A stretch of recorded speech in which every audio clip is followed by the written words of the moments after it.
key to our success is the staff.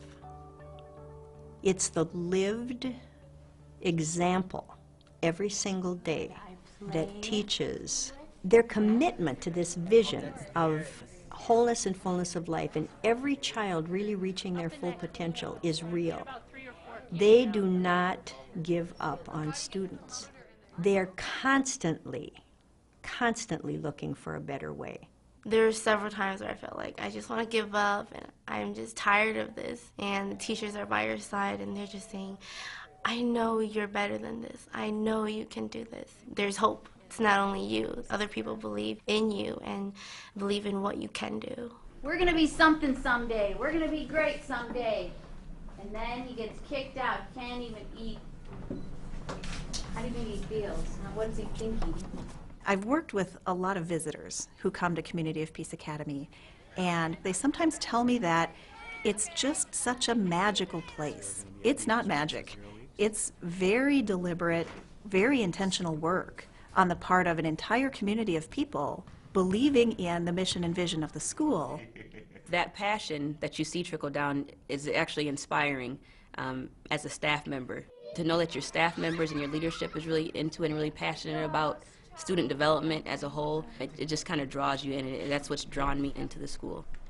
I think it's really the empowerment that you feel at this school to pursue that vision and have it be supported by administration, supported by other staff members, expected by students, that that's how they'll be treated. You have to remember when you're making charts, there's a whole bunch of different ones, but they all have a different purpose. We really do walk the walk. We feel we are role models for our students. You'll see the same things that we're asking our students to do in terms of being peace builders and having a moral and ethical compass. We do the same in our interactions with our colleagues. Since I've been working here for the last 9 years, I've never had a negative, I guess, relationship with anyone. It's always been positive.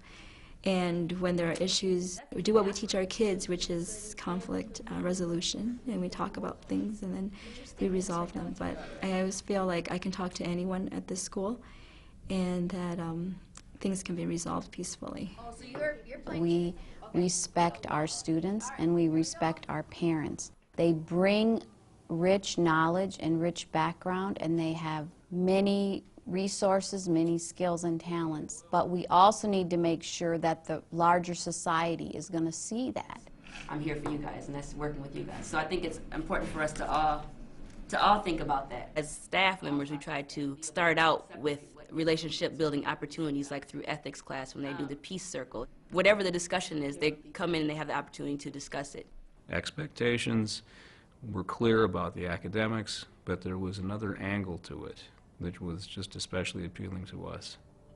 It had more to do with being good citizens rather than just being good students. It was a process of modeling the kind of behavior that was expected of the kids, and they delivered on it. And the nice benefit about that was that in the process they also are receiving a very good education. I wonder why they chose these plants to be up here. Because the temperature is colder up here, so maybe it's better so they can survive. Well, that's a good hypothesis. This isn't a public school where you have to work your way to be somebody. Even if you're nobody, you're still somebody to everybody.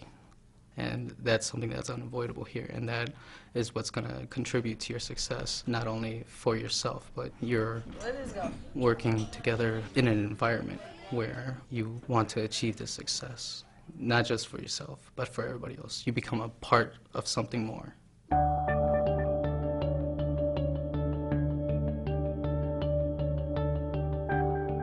I think that relationships and teaching just honestly go hand in hand. And so we give a great deal of time to building relationships. When all of the children in the building are treating each other with unconditional positive regard, it gives them voice.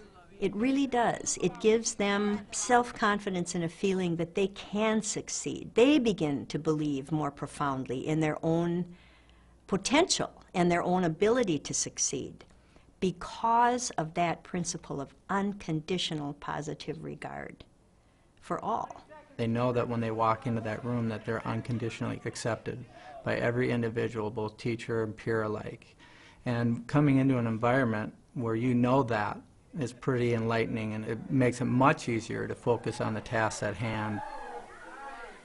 We visit each student's home each year. We get to know them. We chat a little bit about things. We talk about the parents' goals, their hopes and dreams for their child for the year, what things may have been challenging for their student in the past, and what things they'd like to see them improve upon for the year. Provide conferences so that you can be updated on the progress of your children.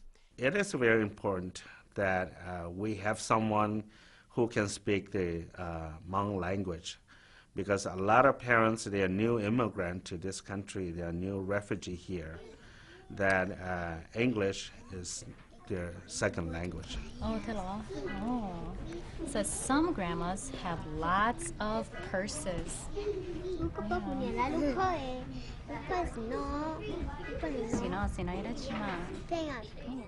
As the Latino homeschool liaison, it's great to be able to work so closely with families. Hola, le llama Teresa de Community of Peace Academy.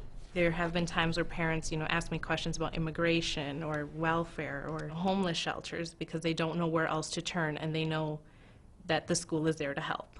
Be safe, ask questions if you need help, and I should hear some talking, but it shouldn't be very loud. It should be quiet enough that you can hear me if I say, everybody stop. The way that we use discipline at our school is really to not to punish or to shame or humiliate students when they've made a wrong choice, but to really help them move forward and think about, okay, I did something wrong, I broke a rule, how am I going to fix it? Because for every behavior we choose, we know there's going to be consequences. We know there's going to be consequences, whether they're going to be good or bad. They're either going to be rewards or it's going to be more of a punishment. So the goal is to choose behaviors that will lead to rewarding consequences as opposed to consequences that cause punishment. And that's part of the Peace Builders Pledge that we say every day at our school. I am a peace builder. I pledge to notice and speak up about hurts I have caused, to right wrongs, and to help others. Even if you don't like somebody in this school, you're going to work with them and you're going to find qualities that are going to make you change the way you see people. You learn to accept yourself and others.